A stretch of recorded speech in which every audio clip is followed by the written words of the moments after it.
현대 대부분의 국가는 이원제의 재판 제도를 채택하고 있습니다. 검사가 피의자의 죄를 조사해서 판사에게 이 사람은 이러이러한 죄를 졌으니 이 사람에게 형벌을 주십시오. 검사는 기소권만 가진 것입니다. 검사가 실제로 이러이러한 죄로서 형벌을 달라 판사에게 기소를 하면 판사는 검사가 수사한 것을 검토해서 피의자의 범죄 사실이 인정이 되면 유무죄를 판단을 하고 그리고 그에 따라서 형량을 결정하게 됩니다. 범죄 사실을 조사하고 이 사람에게 벌을 줘야겠다까지만 검사의 역할이고 그 다음에 실제로 죄가 있다 없다 판단하는 것은 검사의 재량은 아니죠. 이렇게 하는 것은 재판의 만전을 기하기 위해서입니다. 우리가 사법고시를 본 사람들이 어떤 사람은 검사가 되고 어떤 사람은 판사가 되니까 같은 것 같아도 전혀 다르죠. 검사는 행정부에 속한 사람이고 판사는 사법부에 속한 사람이고 삼권 분립 국가에서 검사와 판사는 판이하게 다른 것입니다. 검사의 최대치는 죄를 조사하고 판사에게 이런 죄를 졌으니 형벌을 달라 그런 거지 판사가 봐서 아니면 아닌 거예요. 그 점에 대해서 검사가 어떻게 할 수가 없습니다. 이렇게 재판을 잘못되지 않게 하기 위해서 이원제를 택하는 것이죠. 그러면 예수님이 받은 재판은 어떠냐? 현대 국가와 마찬가지로 예수님이 받은 재판도 이원제 재판입니다. 본문에 대제사장, 서기관, 장로들, 온 공회가 모였다고 하는데 이것은 오늘날로 말하면 검찰청이나 마찬가지입니다. 피의자 예수를 수사하는 대제사장은 검사격이 되고요. 대제사장이 예수의 범죄 사실을 입증하기 위해서 증거를 모으는 것이 본문의 내용입니다. 이렇게 검사의 한계가 대제사장의 역할인데 대제사장이 수사를 다해서 그 내용을 판사에게 빌라도죠. 그것을 증거해서 기소를 하고 결국에 빌라도가 판사로서 예수의 범죄 사실을 확인하고 십자가형을 내리는 것이 예수님의 재판 내용입니다. 본문 내용은 전부 무엇이냐면 이 검사인 대제사장이 증거를 확보하려는 거예요. 이원제 재판에 있어서는 증거가 대단히 중요합니다. 증거주의죠. 증거에 의하지 않고서는 어느 누구도 형을 받을 수 없다는 게 법률에 규정이 돼요. 증거 절대입니다. 왜 그러냐면 수사하는 사람은 검사인데 피의자의 형을 확정하는 것은 제3자예요. 판사예요. 그러면 이 사람이 유죄냐 무죄냐 형을 얼마 줄 거냐 하는 것은 무슨 근거로 하겠습니까? 검사의 수사 내용을 바탕으로 하는 거예요. 검사가 수집한 증거가 가장 중요합니다. 그래서 수사할 때 구속 수사를 하느냐 불구속 수사를 하느냐 구속 적부심 이런 말을 여러분들 기사를 통해서 많이 접해보셨죠? 그 구속을 해야 되느냐 안 해야 되느냐 하는 것은 두 가지 이유로 결정을 하는 겁니다. 첫 번째는 피의자의 도주의 우려가 있다. 그럼 구속을 하는 겁니다. 피의자라는 건 아직 죄인이 아니죠. 판결이 나기 전까지는 죄를 지었다는 의심을 받을 뿐인데 그러나 도주의 우려가 있으면 그거는 재판을 해나갈 수가 없기 때문에 구속하라 그렇게 되는 것이고 두 번째는 증거인멸에 우려가 있을 때 구속하라. 증거에 의하지 않으면 정죄를 할 수가 없기 때문에 이 피해자를 그냥 놔뒀을 때 그 재판의 근거가 되는 증거를 없애버릴 수 있다. 그렇게 판단이 되면은 구속하는 것입니다. 증거가 절대라는 것은 이러한 구속의 요건으로서도 우리가 알 수가 있습니다. 이 본문을 이해하기 위해서 이런 말씀을 드리는 건데 일원제냐 이원제냐 이것이 분명해야지만 본문을 볼 수가 있어요. 본문은 이원제입니다.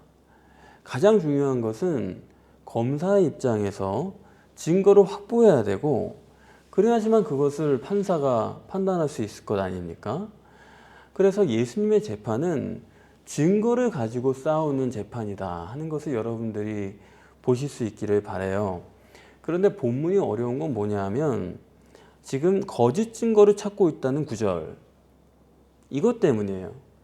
거짓 증거가 무슨 뜻입니까? 사실무근이라는 뜻이죠. 증거가 조작되고 허위고 사입이다. 그게 거짓 증거 아닙니까?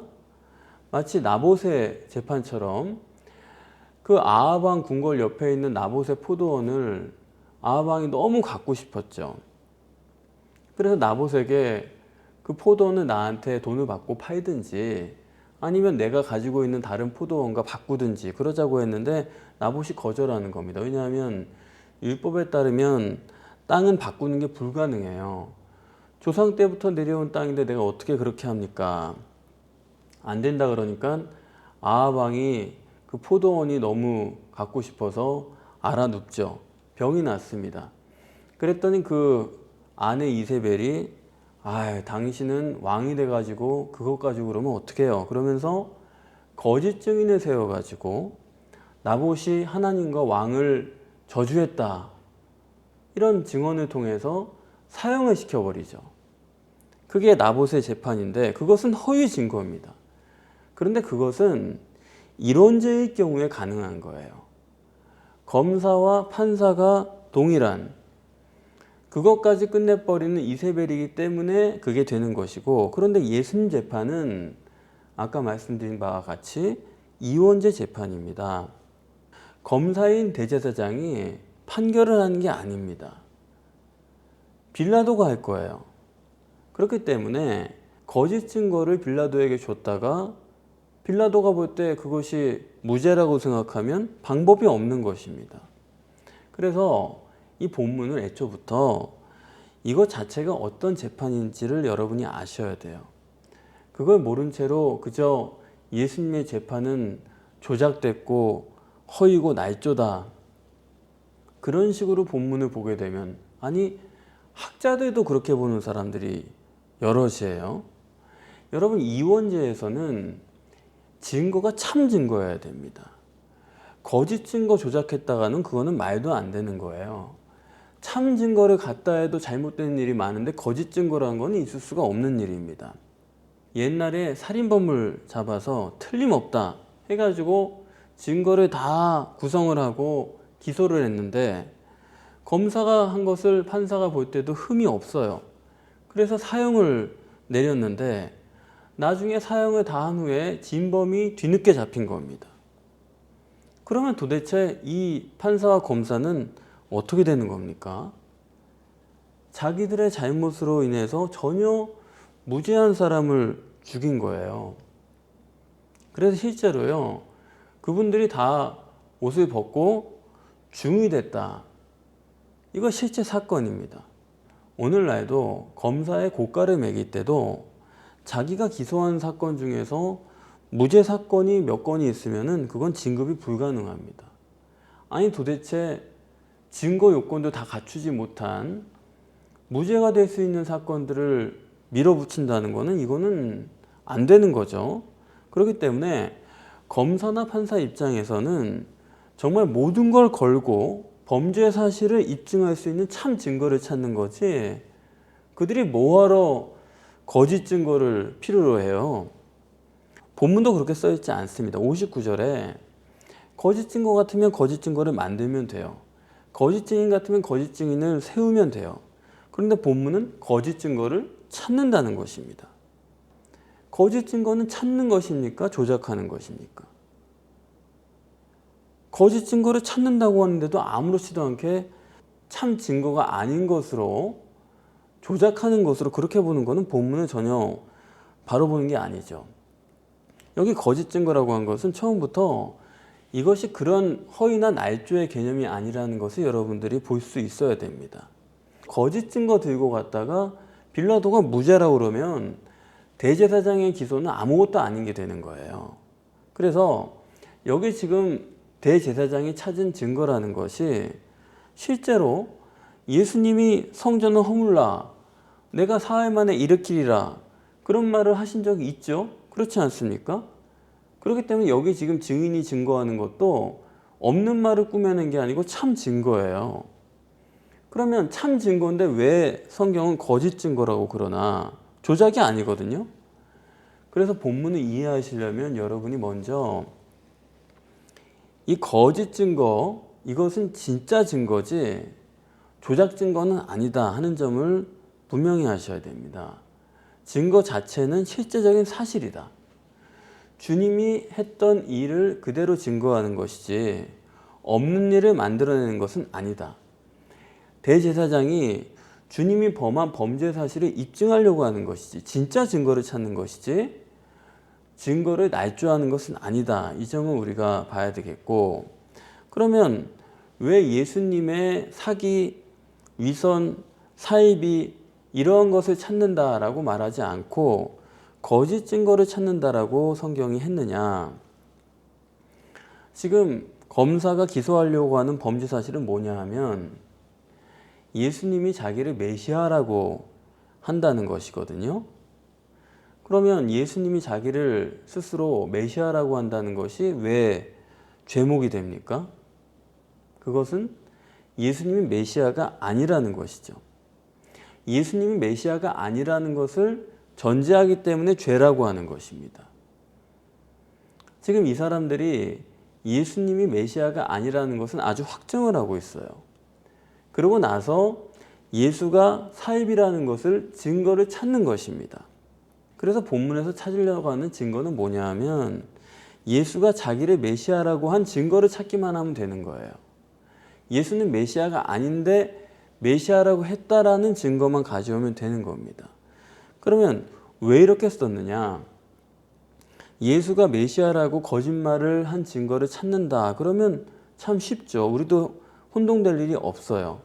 예수가 메시아라고 사기성 있는 말을 했다. 그런 증거를 찾는다라고 하면 간단한데, 그러니까 대제사장이 찾는 증거가 참 증거인데 성경은 왜 그것을 거짓 증거를 찾는다고 하느냐? 객관적인 참 증거라도 그것이 사실무근의 거짓 증거다 하는 점을 성경은 말하려고 하는 것입니다. 객관성 있는 참 증거인데 그것 자체가 사실무근의 증거다. 이 두 가지가 동시에 충족할 수 있는 증거는 뭐냐 하면 결론만 말씀드리면 그것은 간접 증거라는 거예요. 간접 증거는 객관적인 참 증거라 할지라도 거짓 증거다. 성경이 말씀하는 참 증거는 직접 증거여야지 간접 증거여서는 안 된다 하는 것입니다. 즉 예수님의 범죄 사실을 입증할 수 있는 참 증거가 있는데 그것이 왜 거짓 증거냐 하면 간접 증거이기 때문이다. 이해가 되세요? 이런 것이죠. 검사인 대제사장이 예수님의 범죄 사실을 입증하는 참 증거를 구하고 있는데 그런데 그것이 성경이 평가할 때는 참 증거가 아니고 거짓 증거인데 그것은 간접 증거이기 때문이다. 왜 그러냐면 자, 예수님께서 메시아가 아닌데 메시아라고 하고 있단 말이에요. 그것이 대제사장의 입장인데 그러면 왜 대제사장과 서기관과 장로들은 예수님이 메시아가 아니라고 그렇게 확신하고 있느냐? 예수가 메시아가 아니기 때문에 메시아라고 하는 것이 죄라고 그들이 생각하는 것 아니겠습니까? 왜 그렇게 예수는 메시아가 아니라고 그들이 공통되게 확신하고 있느냐 하는 점을 우리가 알아야 됩니다. 예수님의 공생애에 걸쳐서 유대인들과의 논쟁이 많이 있습니다. 그런데 그 논쟁을 우리가 잘못 보는 점이 많이 있어요. 유대인들이 예수님의 꼬투리 잡아가지고 어떻게 해서든지 그냥 올무에 걸리게 하려고 한다. 이렇게 보려고 하는 경향이 있는데 여러분도 아마 그렇게 의뢰에 들으셨기 때문에 참 유대인들은 왜 그럴까? 도대체 예수님에 대해서 알지도 못하고 그냥 처음부터 못된 마음을 품고 저렇게 완악하냐, 저렇게 저주받은 사람들이냐, 왜 이렇게 예수를 죽이려고 안달이 났느냐. 그런데 아니에요. 잘못 보는 겁니다. 유대인들은요 항상 메시아 대망 사상이 가슴 깊이 뿌리 박힌 사람입니다. 그들은 지금도 그래요. 현대에 와서도 저 예루살렘 서쪽의 통곡의 벽에 가서 메시아를 기다리고 있는 사람들입니다. 그때는 더 그랬죠. 그러니까 공생애 동안 예수님께 나온 유대인들은 예수님을 올무에 빠뜨리려고 하는 것이 아니고 정말로 그들은 예수님이 메시아였으면 좋겠어요. 그렇게 기다려온 메시아를 만나고 싶은 거예요. 예수님에 대한 믿음을 갖고 싶을 뿐이지 그냥 처음부터 못된 마음으로 예수님에게 질문하고 그런 게 아니라 얘기입니다. 그러니까 예수에 대해서 유대인들은 어느 정도 기대를 하고 정말 그럴 만한 분이다 라고 생각을 하고 그 점을 분명히 하고 싶었을 뿐이에요. 그러니까 긴가민가 했다라는 것이죠. 그런데 본문에는 그렇지가 않아요. 지금은 아예 예수는 메시아가 아니다 이렇게 확정을 지었단 말입니다. 어떻게 그동안은 그렇게 예수에 대해서 확인하려고 들던 사람들이 긴가민가 했던 사람들이 오히려 기대감을 가지고 있었던 그들인데 어떻게 해서 지금은 예수가 메시아가 아니라는 것을 확정하게 됐을까? 어떻게 그것이 가능해졌을까? 그 점인데 그건 왜 그러냐면 가룟 유다의 증언 때문입니다. 그동안은 메시아일까 아닐까 그랬는데 어느 날 예수의 제자라고 3년 동안 그림자처럼 따라다니던 사람이 와가지고 저 사람은 메시아가 아니라는 거예요. 얼마나 확실합니까? 그리고 은30을 받아갔어요. 그래서 가룟 유다에게 준 은30 그 이후로는 예수님에 대해서는 메시아가 아니라고 확실하게 된 겁니다. 이게 어떻게 가능하냐? 지금도 그래요. 왜 천주교가 베드로를 교황이라고 그러죠? 신약 성경을 가장 많이 쓴 사람은 바울인데 왜 이렇게 베드로예요? 예수님과 가장 가까이 있었기 때문입니다. 보수신학이라는 게 다 마찬가지예요. 어느 게 가장 정확한 거냐? 예수님과 가까웠던 사도, 그 다음에 조금 내려오면 속사도, 그 다음 조금 내려오면 교부, 이런 식이에요. 예수님과 가까이 있었던 사람이 가장 확실할 것이다. 그게 오늘날의 입장인데 그러면 그게 뭐냐? 마찬가지로 가룟 유다가 가까이 있었는데 아니 3년 동안 최측근이었던 사람이 예수는 메시아가 아니라고 확신을 하는데 그리고 돈을 받아갔는데 그러면은 가룟 유다의 증언을 볼 때 그동안 긴가민가 했지만은 아 이거는 예수가 아닌 게 확실하구나. 그런 충분한 근거를 가질 수가 있는 것입니다. 문제는 뭐냐면 아무리 가룟 유다가 가까이 있었어도 유대인들이 예수가 메시아가 아니라고 확정한 것은 가룟 유다의 간접 증거를 통한 것이기 때문에 그것은 진실한 판단이 될 수가 없다. 이 점을 여러분 이해가 되십니까? 그렇기 때문에 본문에 가룟 유다의 간접 증거는 맞는 증거예요? 틀린 증거예요? 틀린 증거다 이겁니다. 가룟 유다의 간접 증거를 받아들이고 그에 의해서 예수는 메시아가 아니라고 확정을 짓고 메시아가 아닌데 메시아라고 말한 증언을 모으고 있다는 거. 이 간접 증거에 기반한 수사이기 때문에 사람의 입장에서 볼 때는 아 정말 그럴 것 같아요. 맞는 말 같아요. 예수의 가장 가까운 제자가 메시아가 아니라고 하는데 그럼 분명히 메시아는 아닐 거다. 그러나 성경이 말한 바는 간접 증거는 거짓 증거다 하는 것입니다.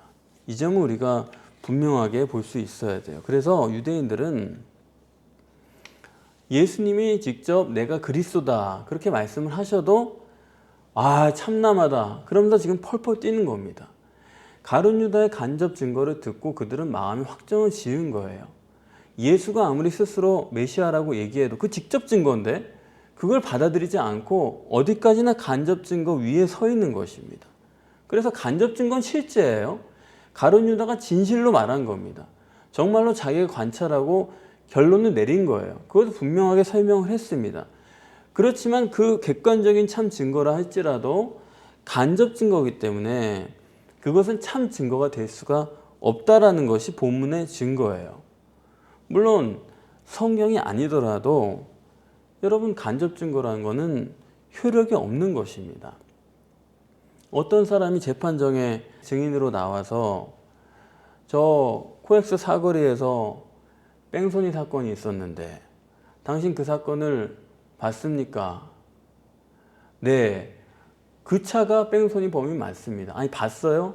아니, 본 건 아니고 거기 있었던 사람들로부터 내가 들었는데 그 차라고 하던데요. 뺑소니 맞다고 하던데요. 당신이 봤습니까? 아니, 난 본 건 아닌데 믿을 만한 사람들이 그렇게 얘기하는 걸 내가 들었습니다.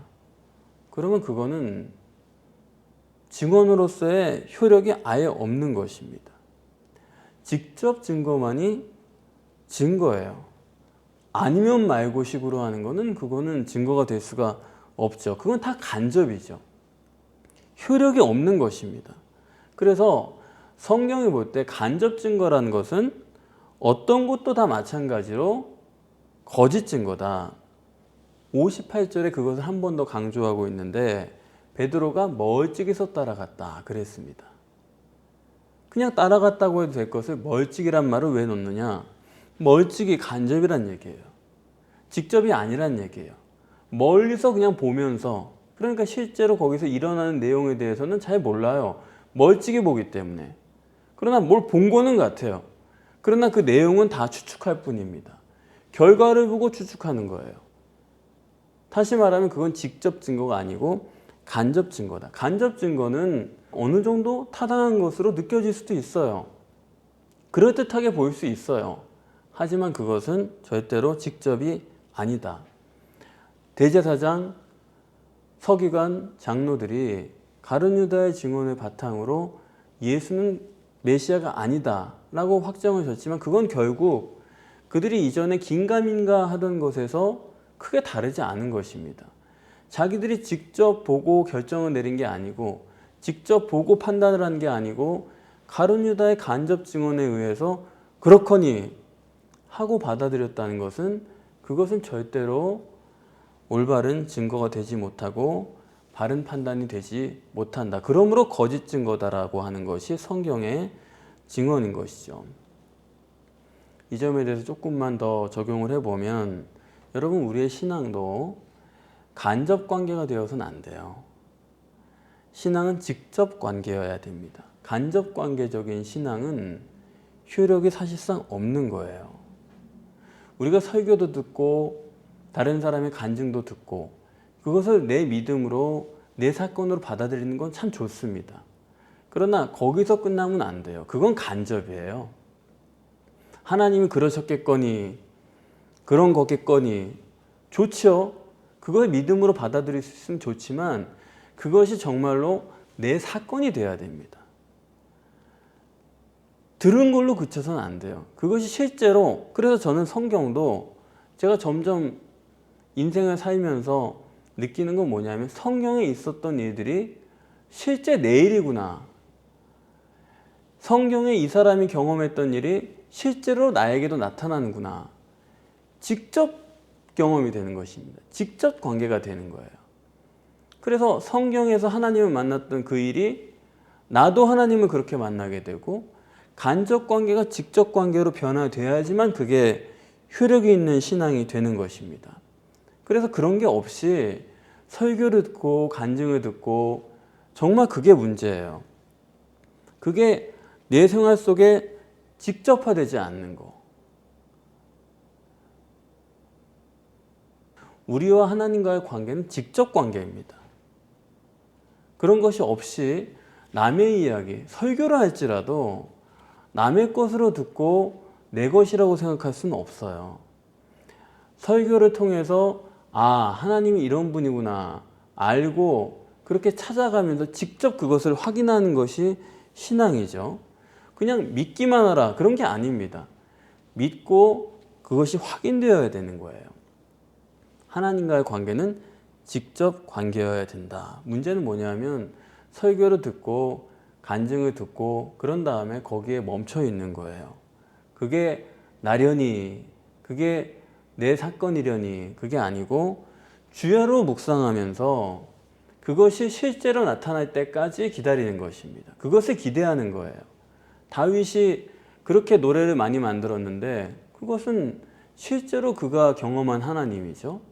그런 사람이었기 때문에 골리앗을 앞에 두고 하나님의 이름을 위해서 일어날 수가 있었던 것입니다. 하나님과의 실제적인 관계가 있는 사람이었고, 그런데 거기 있는 많은 사람들은 전부 다 이스라엘 신앙인들이었지만은 선지자를 통해서 하나님은 그런 분이겠거니 그걸 듣기만 했지 자기 현실 생활 속에서 그것을 발견하지 못했기 때문에 정작 실전에 가서 골리앗 앞에서 아무도 나설 수 있는 사람이 없었던 것입니다. 간접 신앙이었단 얘기예요. 우리는 직접 신앙이 되어야 됩니다. 코로나 시대라고 해서 유튜브를 통해서 여러 가지 영상과 내용을 우리가 접하지만은 여러분 많이 보고 많이 듣는다고 해서 그것이 여러분은 아닙니다. 그것이 여러분의 신앙이 아니에요. 우리는 적게 듣고 주야로 묵상하고 하나님과 나 사이에 긴밀한 실제적인 관계를 기대하고 그것을 추구할 때 그것만이 나의 신앙이에요. 그래서 믿기만 하면 되는 것이 아니라 실제로 성령님을 내 삶에 모셔드리고 그분을 인정하고 그분을 의지하고 의뢰하고 그분과 교제하는 그러한 직접적인 믿음, 직접적인 관계, 그것을 여러분이 오늘 이루실 수 있기를 바랍니다. 기도하겠습니다.